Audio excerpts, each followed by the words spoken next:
அனைவருக்கும் வணக்கம் நண்பர்களே.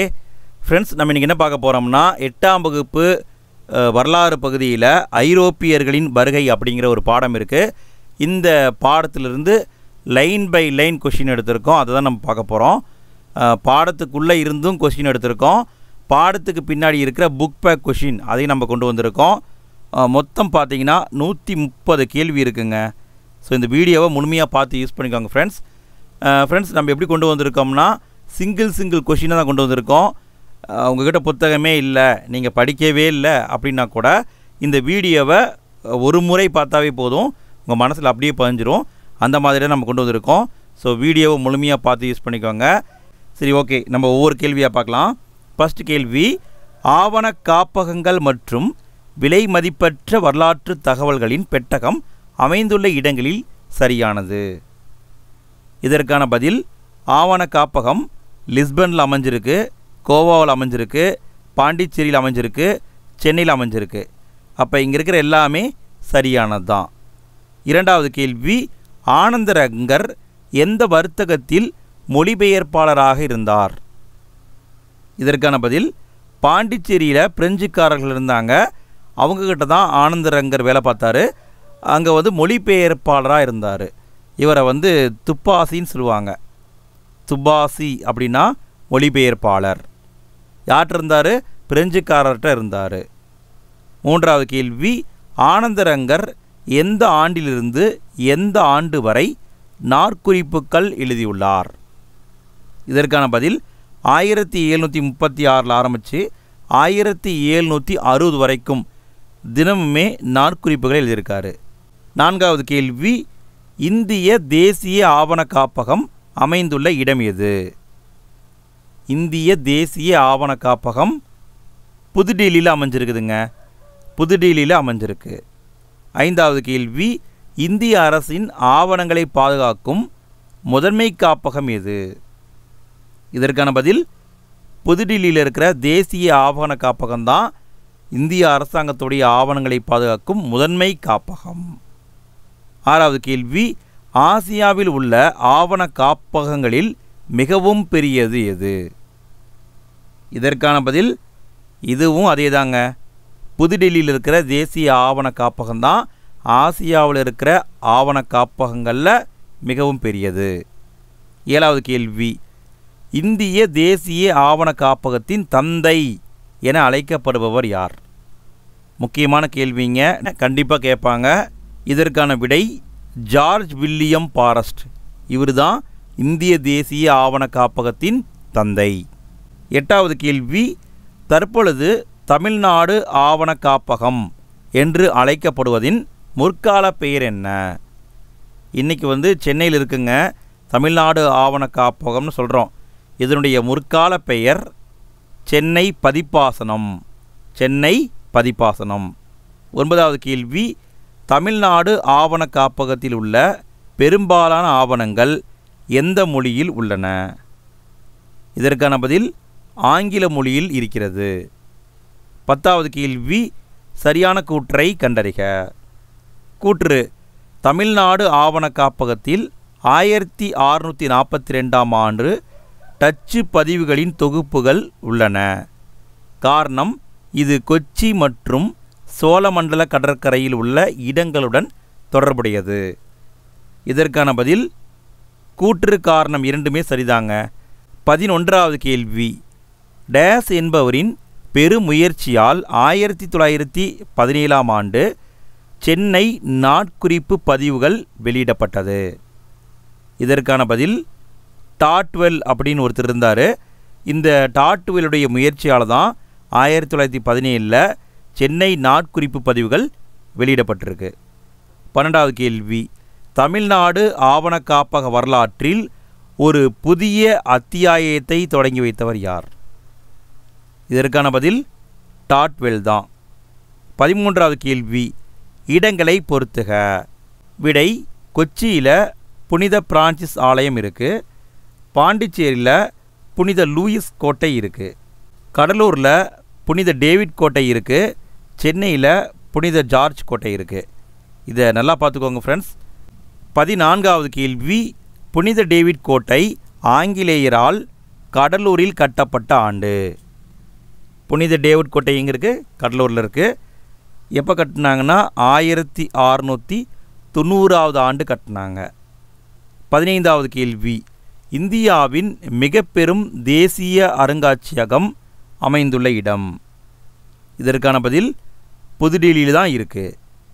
16வது கேள்வி, புதுடில்லியில் உள்ள தேசிய அருங்காட்சியகம் துவங்கப்பட்ட ஆண்டு. நல்ல கவனிங்க, ஆவண காப்பகம் வேறு, அருங்காட்சியகம் வேறு. விடை 1949 தான் தேசிய அருங்காட்சியகம் புதுடில்லியில் துவக்கப்பட்டிருக்கு.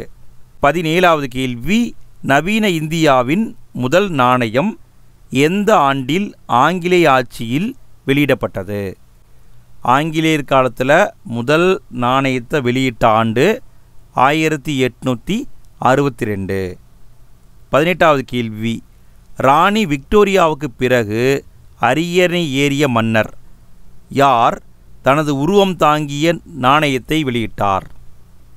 இதற்கான பதில் 7ஆம் எட்வர்டு.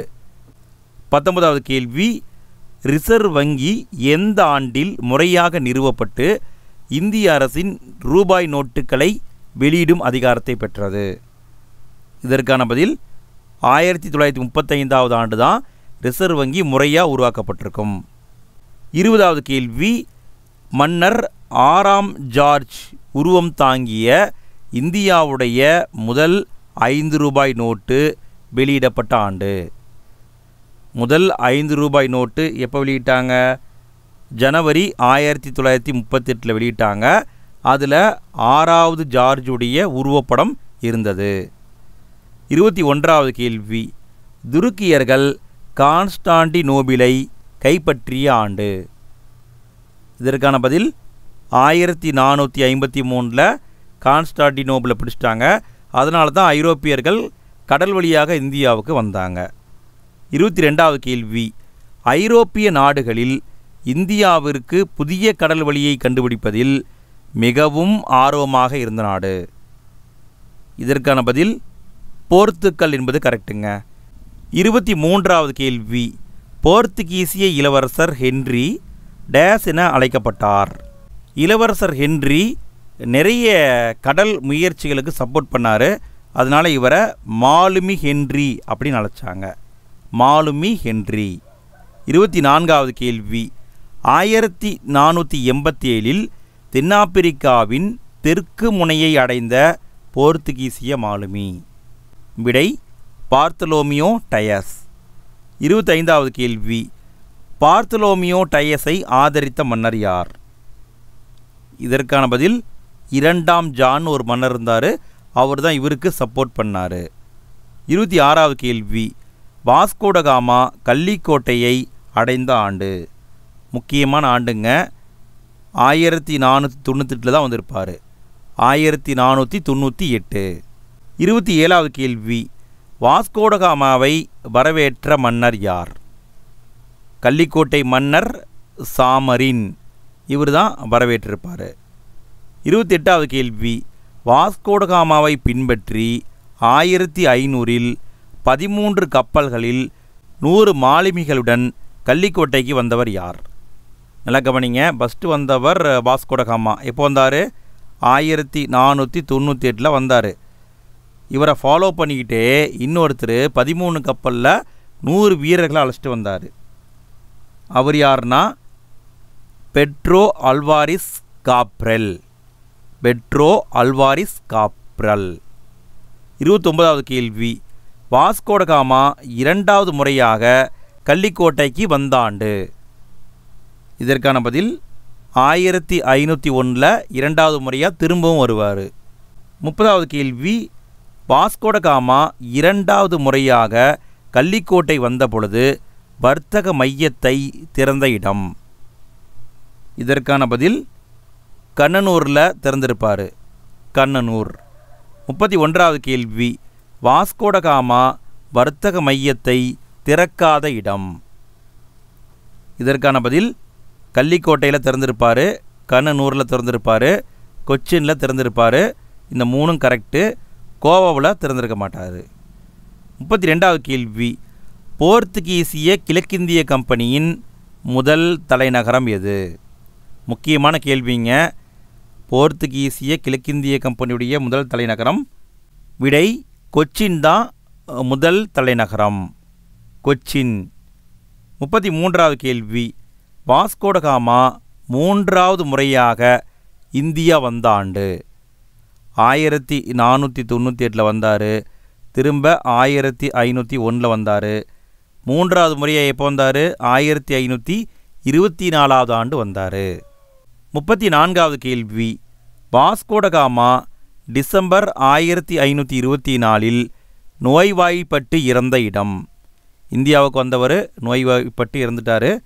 இறந்த இடம் கொச்சினில் தான் இறந்திருப்பார். 35வது கேள்வி. இந்தியாவில் இருந்த போர்த்துகீசிய பகுதிகளுக்கு 1505 அனுப்பப்பட்ட முதல் ஆளுநர் யார்? முதல் ஆளுநராக வந்தவர் பிரான்சிஸ்கோ டி அல்மெய்டா. நல்ல கவனிங்க. முதல் போர்த்துகீசிய ஆளுநர் பிரான்சிஸ்கோ டி அல்மெய்டா. 36வது கேள்வி.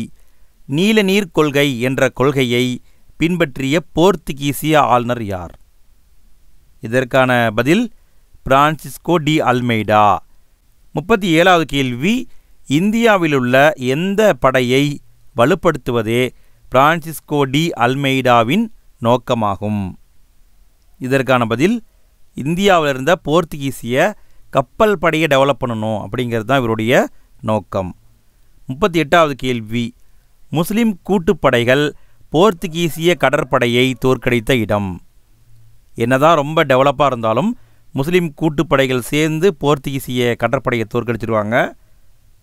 தோற்கடித்த இடம் சாவல். 39வது கேள்வி.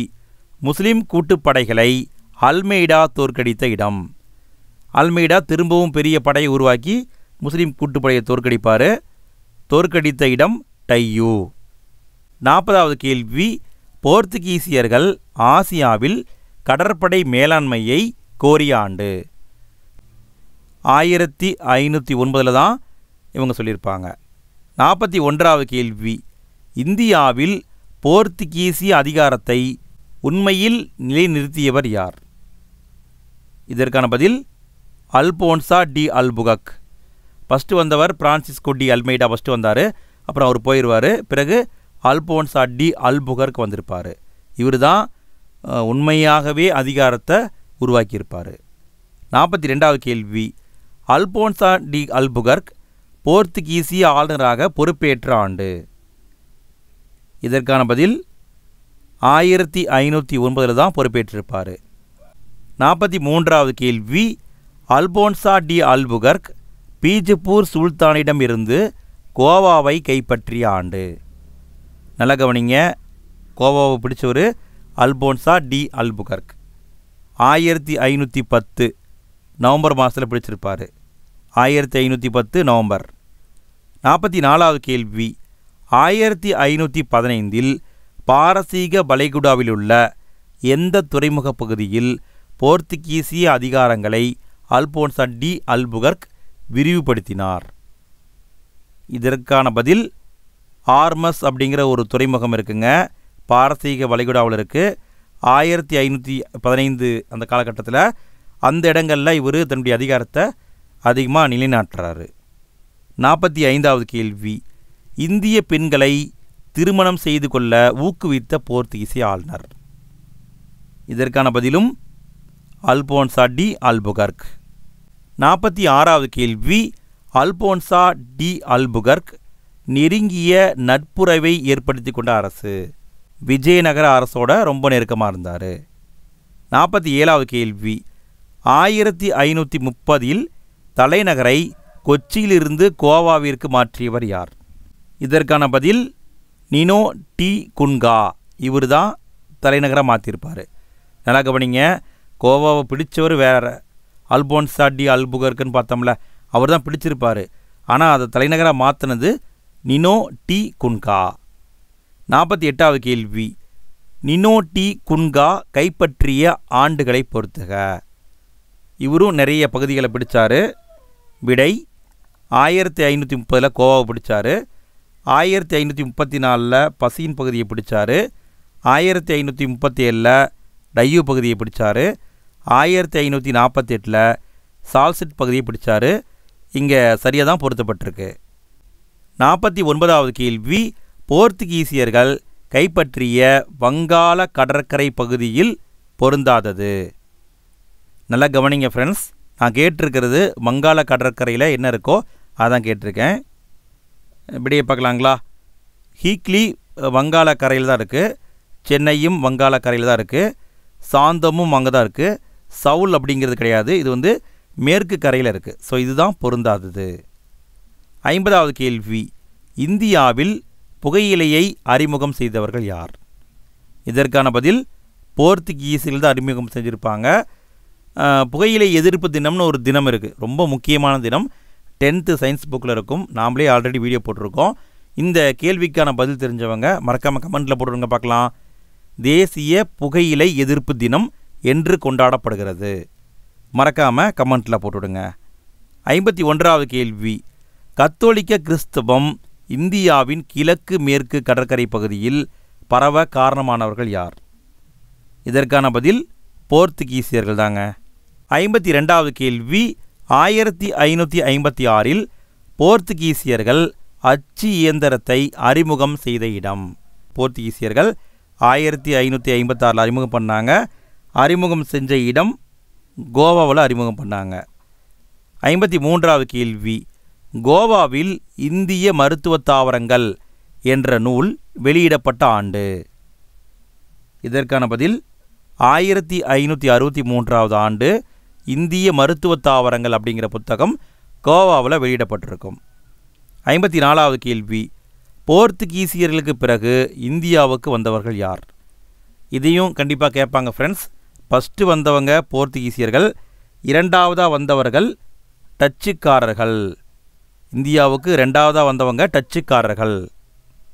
55வது கேள்வி, நெதர்லாந்து ஐக்கிய கிழக்கிந்திய கம்பெனி தொடங்கப்பட்ட ஆண்டு. இதற்கான பதில் 1602 உருவாக்கியிருப்பாங்க. 56வது கேள்வி, டச்சுக்காரர்களின் இந்திய வர்த்தக மையம் எது? இதற்கான பதில் மசூலிப்பட்டினங்க. டச்சுக்காரர்கள் அப்படின்னாவே மசூலிப்பட்டினம் தான். 57வது கேள்வி, நறுமணத்தீவு என அழைக்கப்பட்டது எது? இதற்கான பதில் இந்தோனேசியாவை தான் நறுமணத்தீவுன்னு சொல்லுவாங்க. டச்சுக்காரர்கள் இந்தியாவில் வியாபாரம் பார்க்குறத விட இந்தோனேசியாவில் வியாபாரம் பார்க்குறது தான் அவங்க ஃபோக்கஸ் பண்ணாங்க. 58வது கேள்வி, டச்சுக்காரர்கள் அம்பாயினா தீவை கைப்பற்றி இந்தோனேசியாவில் ஆதிக்கத்தை நிறுவிய ஆண்டு. நல்லா கவனிங்க, அம்பாயினா அப்படிங்கிறது எங்கே இருக்குது? இந்தோனேசியாவில் இருக்குது. இதற்கான பதில் 1605 தான் அம்பாயினாவை பிடிச்சிருப்பாங்க. இந்தோனேசியாவில் தான் ரொம்ப ஃபோக்கஸ் பண்ணுவாங்க. 59வது கேள்வி, ஆரம்பத்தில் டச்சுக்காரர்களின் தலைநகராக இருந்தது எது? இந்தியாவில் டச்சுக்காரர்களின் தலைநகரம் பழவேற்காடு. 60வது கேள்வி, டச்சுக்காரர்கள் 1690 பழவேற்காட்டிலிருந்து தலைநகரை மாற்றிய இடம்.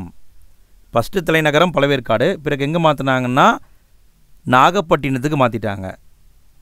61வது கேள்வி, டச்சுக்காரர்கள் ஏகபோக உரிமை பெற்ற பொருட்கள்.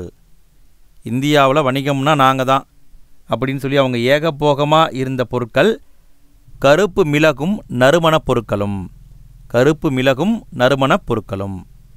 62வது கேள்வி, அம்பாயினா படுகொலை நடந்த ஆண்டு. அதாவது டச்சுக்காரர்கள் என்ன பண்ணுவாங்கன்னா ஆங்கிலேயர்களையும் இன்னொரு நாட்டைச் சேர்ந்தவர்களையும் கொன்றுவாங்க. அதாவது வர்த்தக ரீதியாக பார்த்திங்கன்னா சதி பண்ணி கொன்றுவாங்க. இது நடந்த ஆண்டு 1623.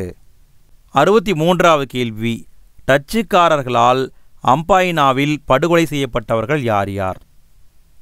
இதற்கான பதில் 10 ஆங்கிலேயர்களும் 9 ஜப்பானியர்களும் கொல்லப்பட்டார்கள். 10 ஆங்கிலேயர்கள் 9 ஜப்பானியர்கள். 64வது கேள்வி, 1759 நடைபெற்ற எந்த போரில் ஆங்கிலேயர்கள் டச்சுக்காரர்களை தோற்கடித்தனர்? இதற்கான பதில் பெட்ரா அப்படிங்கிற ஒரு போர் நடந்திருக்கும். 1759 நடந்திருக்கும். அதனால் ஆங்கிலேயர்கள்ட்ட இவங்க தோற்றுருப்பாங்க. 65வது கேள்வி, டச்சுக்காரர்கள் தனது குடியேற்றங்களை முழுமையாக ஆங்கிலேயரிடம் ஒப்படைத்த ஆண்டு. இதற்கான பதில் 1795 இந்திய பகுதிகளை ஆங்கிலேயர்கிட்ட கொடுத்துட்டு அவங்க இந்தியாவை விட்டு வெளியே போயிடுவாங்க. 1795. 66வது கேள்வி, 1613 கெல்ட்ரியா கோட்டையை டச்சுக்காரர்கள் கட்டிய இடம். கெல்ட்ரியா அப்படிங்கிற கோட்டையை கட்டியிருக்காங்க. இதற்கான பதில் பழவேற்காட்டில் கட்டியிருக்காங்க. 1613 கட்டியிருக்காங்க. 67வது கேள்வி, டச்சுக்காரர்களால் பழவேற்காட்டிலிருந்து எந்த பொருள் மேற்கத்திய நாடுகளுக்கு ஏற்றுமதி செய்யப்பட்டன? இதற்கான பதில் வைரங்களை அனுப்பியிருக்காங்க. நல்லா கவனிங்க, வைரங்களை அனுப்பியிருக்காங்க. 68வது கேள்வி, ஆங்கில கிழக்கிந்திய கம்பெனியை தொடங்க அனுமதி அளித்தவர் யார்? இதற்கான பதில் எலிசபெத், இவங்க தான் அனுமதி கொடுத்துருப்பாங்க. 69வது கேள்வி, ஆங்கில கிழக்கிந்திய கம்பெனியை தொடங்க எலிசபெத் அனுமதி அளித்த ஆண்டு. இதற்கான பதில் 1600 டிசம்பர் 31 அனுமதி கொடுத்துருப்பாங்க. 1600 டிசம்பர் 31. 70வது கேள்வி, ஆங்கில கிழக்கிந்திய கம்பெனி எத்தனை உறுப்பினர்களை கொண்டிருந்தது? இதற்கான பதில் ஒரு கவர்னர் இருந்திருப்பார், 24 இயக்குநர்கள் இருப்பாங்க. நல்லா கவனிங்க, ஒரு கவர்னர் இருந்தார், 24 இயக்குநர்கள் இருந்தாங்க. 71வது கேள்வி, 1608 மாலுமி வில்லியம் ஹாக்கின்ஸ் யாருடைய அவைக்கு அனுப்பப்பட்டார்? ஆங்கில கிழக்கிந்திய கம்பெனியின் சார்பாக இந்தியாவில் பர்மிஷன் வாங்கிட்டு வாங்க அப்படின்னு சொல்லிட்டு ஜஹாங்கீர் அவைக்கு அனுப்பியிருப்பாங்க. ஜஹாங்கீர். 72வது கேள்வி, சூரத் அருகே நடந்த கடற்போரில் போர்த்துகீசிய கடற்படையை தோற்கடித்தவர் யார்? இதற்கான பதில் தாமஸ் பெஸ்ட். இவர் ஆங்கிலேயர். சூரத் அப்படிங்கிற இடத்துல சண்டை நடக்கும், அந்த இடத்துல போர்த்துகீசிய கடற்படையை தோற்கடிச்சிருப்பாங்க. 73வது கேள்வி, ஜஹாங்கீர் 1613 ஆங்கிலேயருக்கு வர்த்தக மையத்தை அமைக்க அனுமதி அளித்த இடம். விடை சூரத்தில் வணிகம் பண்ணலாம் அப்படிங்கிற பர்மிஷனை கொடுப்பாரு. 1613 கொடுப்பாரு. 74வது கேள்வி, 1614 போர்த்துகீசியரை வென்றவர் யார்?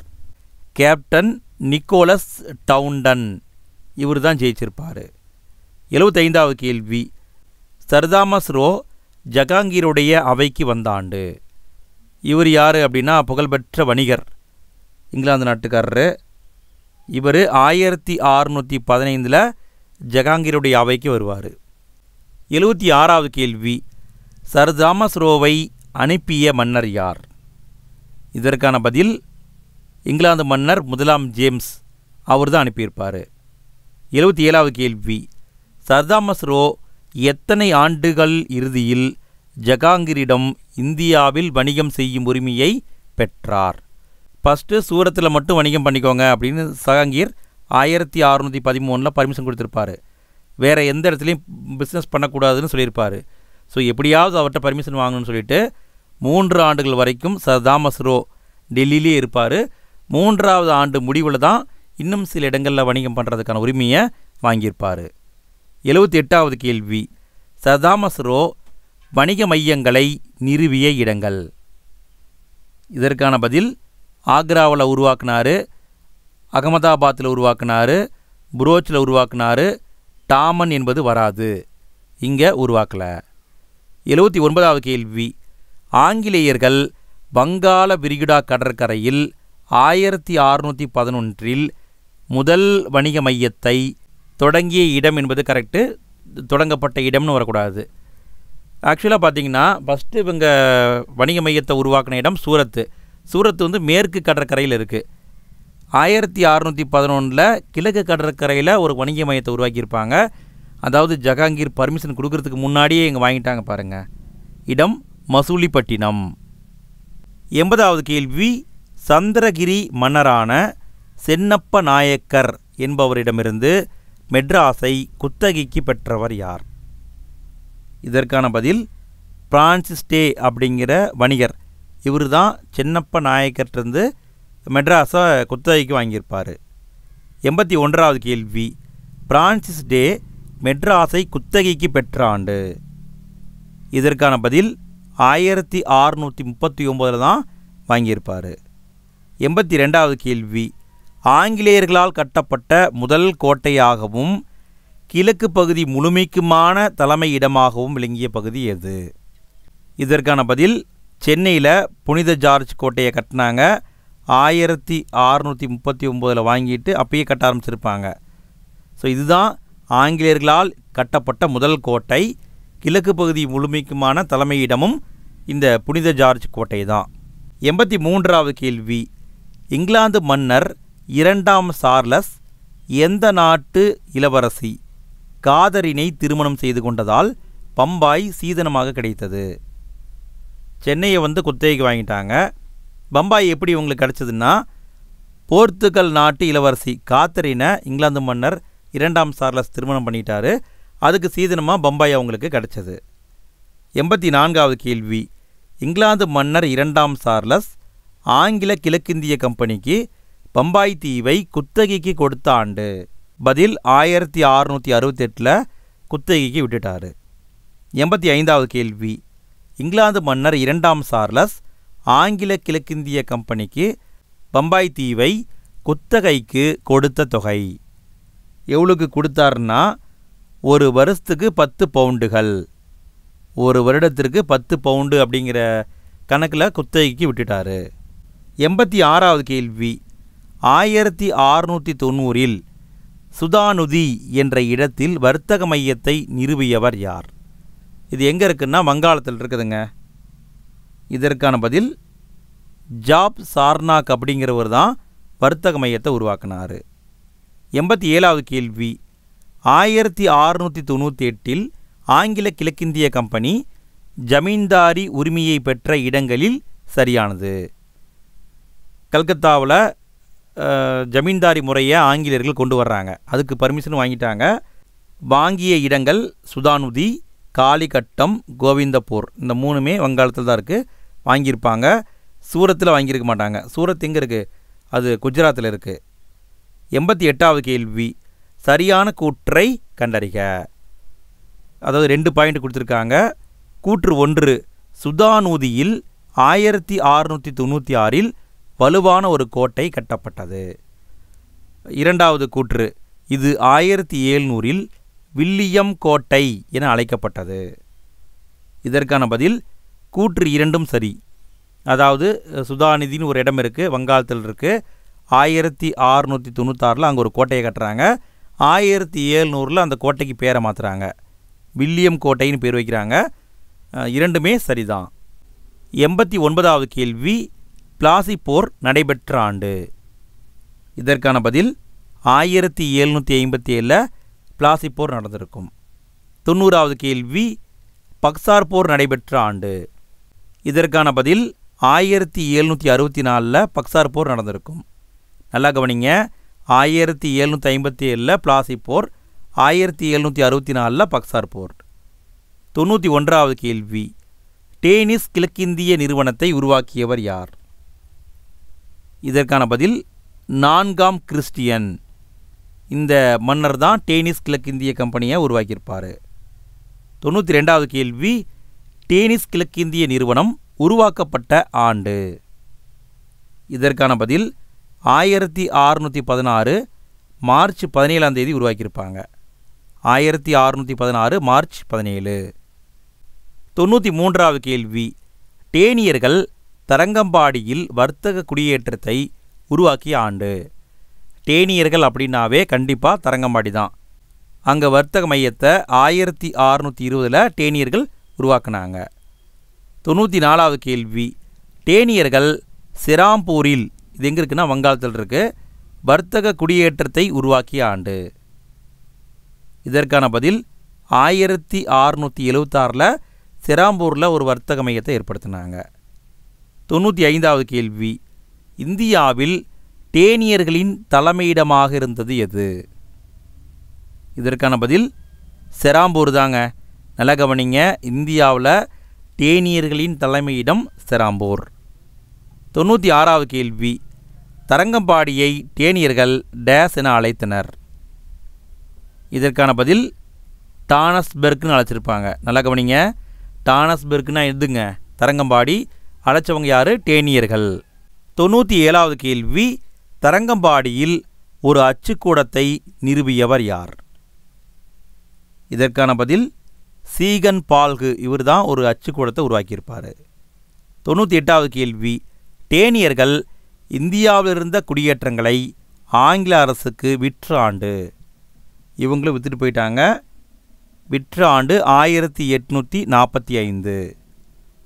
அடுத்து 99வது கேள்வி, பிரெஞ்சு கிழக்கிந்திய நிறுவனம் உருவாக்கப்பட்ட ஆண்டு. கடைசியாக இந்தியாவுக்கு வணிகம் பண்ண வந்தவங்க பிரெஞ்சுக்காரர்கள். 1664 தான் பிரெஞ்சு கிழக்கிந்திய நிறுவனம் உருவாக்கப்பட்டிருக்கும்.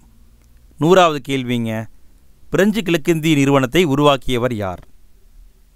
இதற்கான பதில் கால்பர்ட் அப்படிங்கிற ஒருத்தர் இருந்தார். இவர் தான் உருவாக்கியிருப்பார். கால்பர்ட் என்பவர் தான் பிரெஞ்சு கிழக்கிந்திய நிறுவனத்தை உருவாக்கினார். 101வது கேள்வி, கால்பர்ட் யாருடைய அமைச்சர்? இதற்கான பதில் 14ஆம் லூயின்னு ஒரு மன்னர் இருந்தார், பிரான்ஸ் நாட்டு மன்னர். அவருடைய அமைச்சர் தான் கால்பர்ட். இவர் தான் பிரெஞ்சு கிழக்கிந்திய கம்பெனியை உருவாக்கினார்.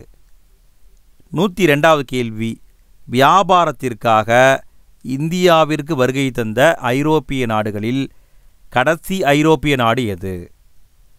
இதற்கான பதில் பிரான்ஸ் தான் கடைசியாக வந்திருப்பாங்க. 103வது கேள்வி, 1667 பிரெஞ்சு கிழக்கிந்திய கம்பெனியின் சார்பில் இந்தியாவுக்கு வந்தவர் யார்?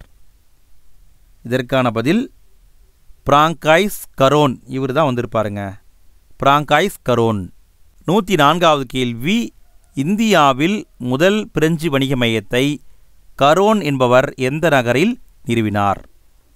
நல்லா கவனிங்க, முதல் பிரெஞ்சு வணிக மையத்தை கரோன் என்பவர் சூரத்தில் தான் உருவாக்கியிருப்பார். நல்லா கவனிங்க, ஆங்கிலேயருக்கும் சூரத்து தான் வரும், பிரெஞ்சுக்காரர்களுக்கும் சூரத்து தான் வரும்.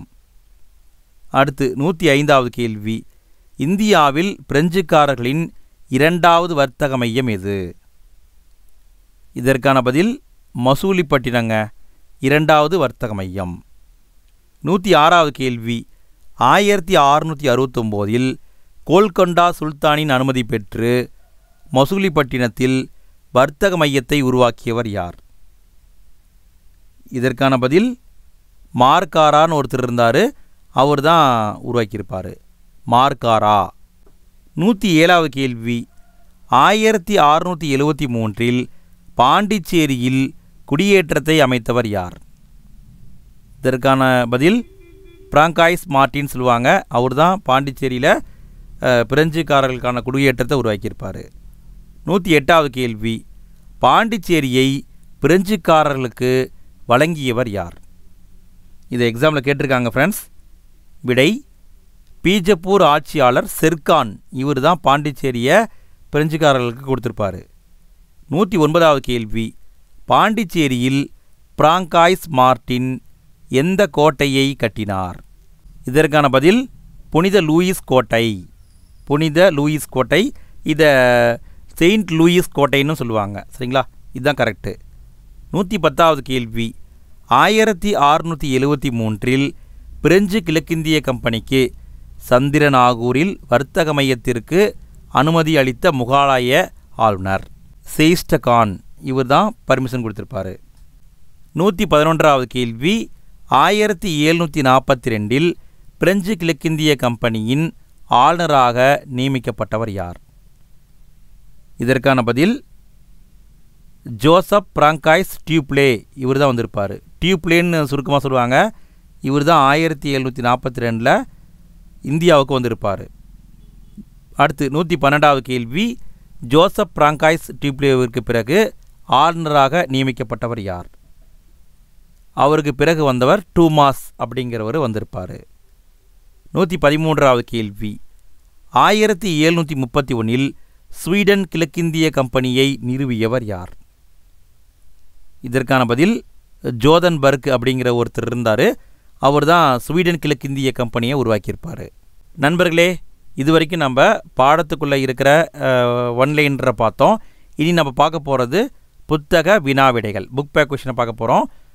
ஃப்ரெண்ட்ஸ், வீடியோவுக்கு லைக் பண்ணாத நண்பர்கள் மறக்காமல் லைக் பண்ணிவிடுங்க. ஃப்ரெண்ட்ஸ், வீடியோ பற்றிய கருத்துக்களை கமெண்ட்டில் போட்டுவிடுங்க, உங்களுடைய ஃப்ரெண்ட்ஸ்க்கும் ஷேர் பண்ணிவிடுங்க. அதே மாதிரி யூடியூப்பில் ஹைப் அப்படிங்கிறத கொண்டு வந்திருக்காங்க. ஃப்ரெண்ட்ஸ், ஒரு வீடியோ உங்களுக்கு பிடிச்சிருக்கு அப்படின்னா நீங்கள் வீடியோவுக்கு ஹைப் கொடுக்கலாம். அப்படி ஹைப் கொடுத்தீங்கன்னா யூடியூப் அந்த வீடியோவை நிறைய பேர் காட்டும். உங்களுடைய சப்போர்ட்டும் எங்களுக்கு தேவைப்படுது. ஃப்ரெண்ட்ஸ், நாங்கள் வெறுமனே வீடியோ மட்டும்தான் போட்டுட்ருக்கோம். எந்த டெஸ்ட்டு பேட்சோ வேறு எதுவுமே நாங்கள் கண்டக்ட் பண்ணுறதில்ல.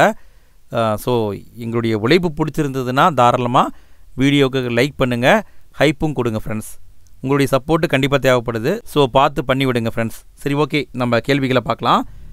ஃபஸ்ட்டு நம்ம பார்க்க போகிறது சரியான விடையை தேர்ந்தெடுக்கவும்.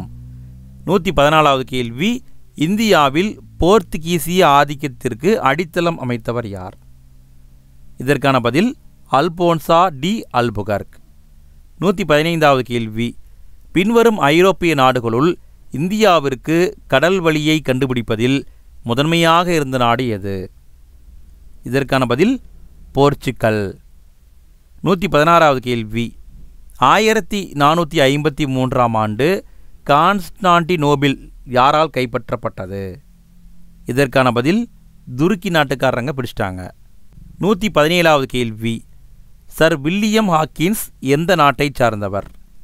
இவர் ஒரு படை தளபதி, இங்கிலாந்து நாட்டை சார்ந்தவர், ஜஹாங்கீருடைய அரசவைக்கு வந்திருப்பார். 118வது கேள்வி, இந்தியாவில் ஆங்கிலேயர்கள் கட்டிய முதல் கோட்டை எது? இதற்கான பதில் செயின்ட் ஜார்ஜ் கோட்டை. எங்கே இருக்குது? சென்னையில் இருக்குது. 119வது கேள்வி, பின்வரும் ஐரோப்பிய நாட்டினருள் வியாபாரத்திற்காக இந்தியாவிற்கு வருகை தந்த கடைசி ஐரோப்பிய நாட்டினர் யார்? இதற்கான பதில் கடைசியாக வந்தவங்க பிரெஞ்சுக்காரர்கள் தான் வந்திருப்பாங்க. 120வது கேள்வி, தமிழ்நாடு கடற்கரையோரத்தில் உள்ள தரங்கம்பாடி யாருடைய வர்த்தக மையமாக இருந்தது? தரங்கம்பாடினாவே டேனியர்கள் தான். அடுத்து நம்ம பார்க்க போகிறது கோடிட்ட இடங்களை நிரப்புக. ஃபஸ்ட்டு பாயிண்ட்டை பாருங்கள். இந்தியாவின் தேசிய ஆவண காப்பகம் எங்கே இருக்குது? புதுடில்லியில் அமைந்துள்ளது. 2வது பாயிண்ட்டு, போர்த்துகீசிய மாலுமியான பார்த்தலோமியோ டயஸ் 2ஆம் ஜான் என்பவரால் ஆதரிக்கப்பட்டார். இவர் தான் தென்னாப்பிரிக்காவுடைய முனை வரைக்கும் வந்திருப்பார். 3வது பாயிண்ட்டு, இந்தியாவில் அச்சு இயந்திரம் 1556ஆவது ஆண்டு போர்த்துகீசிய அரசால் கோவாவில் நிறுவப்பட்டது. 4வது பாயிண்ட்டு, முகலாய பேரரசர் ஜஹாங்கீர் இந்தியாவில் ஆங்கிலேயர்கள் வர்த்தகம் செய்ய அனுமதி அளித்தார்.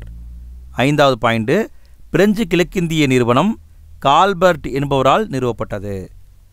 6வது பாயிண்ட்டு, 4ஆம் கிறிஸ்டியன் என்ற டென்மார்க் மன்னர் டேனிஸ் கிழக்கிந்திய நிறுவனத்தை உருவாக்க ஒரு பட்டயத்தை வெளியிட்டார். அடுத்து நம்ம பார்க்க போகிறது பொறுத்துக.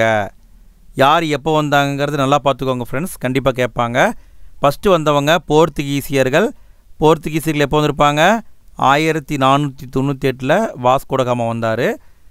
அடுத்து 2ஆவதாக வந்தவங்க ஆங்கிலேயர்கள். ஆங்கிலேயர்கள் 1600ஆவது ஆண்டு வந்திருப்பாங்க. சரிங்களா? ஆங்கிலேயர்களுக்கு நோட் பண்ணிக்கோங்க. அடுத்து வந்தவங்க வந்து டச்சுக்காரர்கள். டச்சுக்காரர்கள் 1602ஆவது ஆண்டு வந்திருப்பாங்க. அடுத்து வந்தவங்க டேனியர்கள். டேனியர்கள் 1616ஆவது ஆண்டு வந்திருப்பாங்க. இறுதியாக வந்தவங்க தான் பிரெஞ்சுக்காரர்கள் 1664ஆவது ஆண்டாக வந்திருப்பாங்க. அடுத்து நம்ம பார்க்க போகிறது சரியா தவறா என குறிப்பிடுக. ஃபஸ்ட்டு பாயிண்ட் பாருங்கள். சுயசரிதை என்பது எழுதப்பட்ட ஆதாரங்களுள் ஒன்று ஆகும். இது கரெக்டான பாயிண்ட்டு தான். 2வது பாயிண்ட் பாருங்கள். நாணயங்கள் பயன்பாட்டு பொருள் ஆதாரங்களுள் ஒன்று. இதுவும் சரிதான். 3வது பாயிண்ட்டு, ஆனந்தரங்கம் பிரிட்டிஷ் மொழிபெயர்ப்பாளராக இருந்தார். தவறு. இவர் யார்கிட்ட இருந்தார்? பிரெஞ்சுக்காரர்கிட்ட தான் வேலை பார்த்தார். பிரெஞ்சு மொழிபெயர்ப்பாளர். அடுத்து 4வது பாயிண்ட் பாருங்கள். வரலாற்று ஆவணங்கள் பாதுகாக்கப்படும் இடங்கள் ஆவண காப்பகங்கள் என்று அழைக்கப்படுகிறது. இந்த பாயிண்ட்டு கரெக்டு தான்.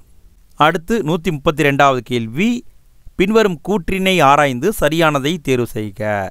4 பாயிண்ட் இருக்குது, எது கரெக்டுன்னு கண்டுபிடிக்கணும். ஃபஸ்ட்டு பாயிண்ட் பாருங்கள். கவர்னர் நினோ டி குன்கா போர்த்துகீசிய தலைநகரை கொச்சியிலிருந்து கோவாவிற்கு மாற்றினார்?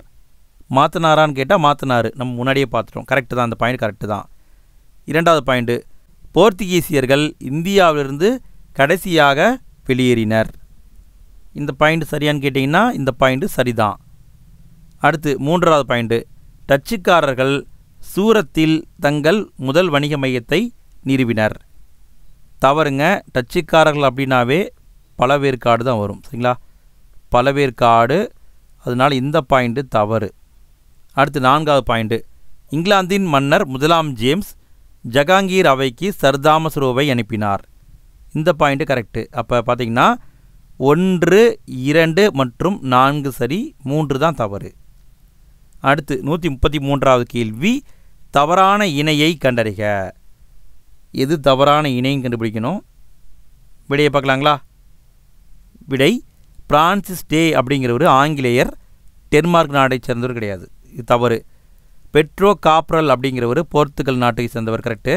ஹேப்டன் காக்கின்ஸ் இங்கிலாந்து நாட்டை சேர்ந்தவர், கரெக்டு. கால்பர்ட் பிரான்ஸ் நாட்டை சேர்ந்தவர், கரெக்டு. பிரான்சிஸ் டே அப்படிங்கிறவர் வணிகர், இவர் தான் சென்னையை குத்தகைக்கு வாங்கியிருப்பார். இவர் ஆங்கிலேய நாட்டை சேர்ந்தவர். ஸோ அதனால் இந்த பாயிண்ட் தான் தவறு. அவ்வளோதான் ஃப்ரெண்ட்ஸ், இந்த பாடம் சிறப்பாக முடிந்தது. இன்னும் 2-3 முறை இந்த பாடத்தை நீங்கள் போட்டு கேட்டிங்கன்னா போதும், உங்கள் மனசில் அப்படியே பதிஞ்சிரும். நீங்கள் கஷ்டப்பட்டுலாம் படிக்க தேவையில்ல. இதே மாதிரி நிறைய வீடியோ தொடர்ந்து வந்துகிட்டே இருக்குது. நம்ம சேனலை சப்ஸ்கிரைப் பண்ணி சப்போர்ட் பண்ணுங்கள் ஃப்ரெண்ட்ஸ். சரி, ஓகே ஃப்ரெண்ட்ஸ், அடுத்த வீடியோவில் சந்திப்போம். தேங்க்யூ.